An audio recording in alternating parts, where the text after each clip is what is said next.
Comment calculer la traînée ou la portance d'un profil plongé dans un courant de fluide? Alors avec Mecaflux, on a la possibilité de choisir certains profils. Alors ça peut être des profils avec traînée uniquement, donc là on va calculer uniquement la traînée aérodynamique ou hydrodynamique du profil immergé dans le fluide. Ou bien on peut choisir de calculer la traînée et la portance aussi du profil. Ça c'est plutôt pour les ailes et les profils dessinés spécialement pour générer de la portance. Alors on va regarder les profils avec traînée. Alors dans les profils avec traînée, on a des profils géométriques qu'on insère dans le fluide et dont on donne les dimensions. Ici on va prendre l'exemple d'un ellipsoïde de 0,5 m de long par 0,2 m de large qu'on va immerger dans un courant d'air ici de 80 km/h. Voilà, on a déterminé sa rugosité. Et on clique sur calculer pour voir quelle est la force de traînée que cet objet va générer. Et on peut voir ici, donc, on a son nombre de Reynolds, le CX de l'ellipsoïde, et la force de traînée générée par cet ellipsoïde, qui est de 1,2 Newton dans ce cas-là, et la puissance consommée par ce déplacement dans le fluide.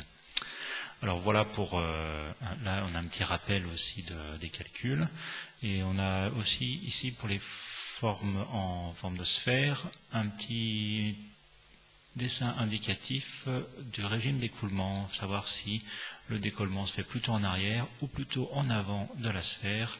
Ce paramètre varie avec le nombre de Reynolds et la rugosité pour les formes sphériques. Voilà donc pour les profils géométriques. On a un petit cas particulier qui est intéressant, c'est la surface plane. Alors la surface plane, on peut s'en servir pour calculer notamment la traînée de friction des plaques immergées. Soit par exemple une coque de bateau qui ferait 6 mètres d'enveloppe sur 12 mètres de large, dans un courant d'eau bien sûr, si c'est un bateau c'est mieux quand même, on va dire 8 nœuds. Alors voilà, la coque sera en plastique, on calcule donc la traînée de friction de cette coque. Donc la traînée de friction, c'est la force exercée par le fluide au niveau du frottement sur la plaque. Donc ce résultat nous donne aussi l'épaisseur de la couche limite et la zone où c'est que l'écoulement devient turbulent et passe de laminaire donc à turbulent, donc la zone de transition reprise ici dans ce schéma. Donc c'est intéressant pour calculer des profils, des plaques immergées. Alors ça c'est pour les profils géométriques. On a vu, dans ces profils géométriques, on a aussi des véhicules. Par exemple, voilà, tiens, un véhicule sportif avec le CX qui est donné, son mètre couple, et on peut, suivant une vitesse donnée, calculer la force de l'air sur ce véhicule de manière très rapide.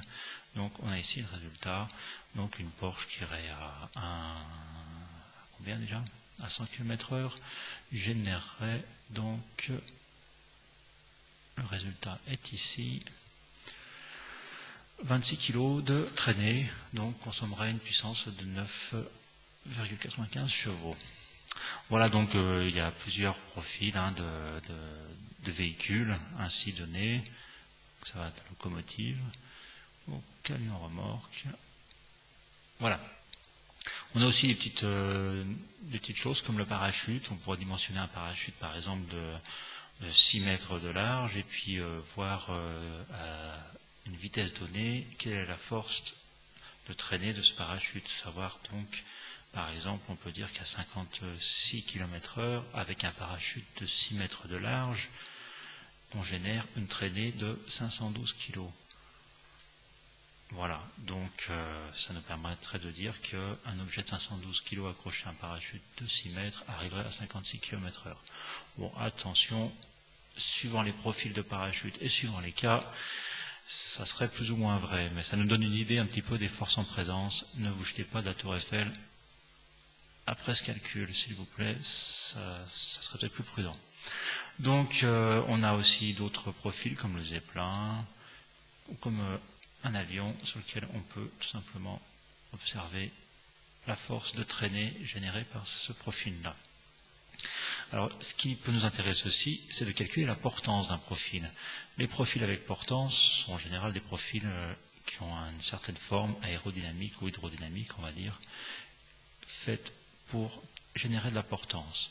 Donc on a une petite base de données, profil, traînée et portance, qui nous donne un certain nombre de profils classiques, on va dire, qui nous permettent donc de calculer certains objets.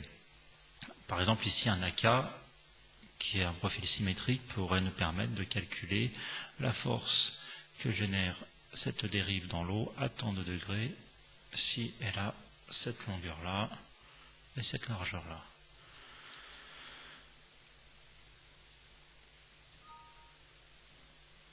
Voilà, cette dérive générait une force de portance et de traînée, donc de 333 kg et de 12 tonnes à cet angle-là et à cette vitesse-là pour cette surface-là.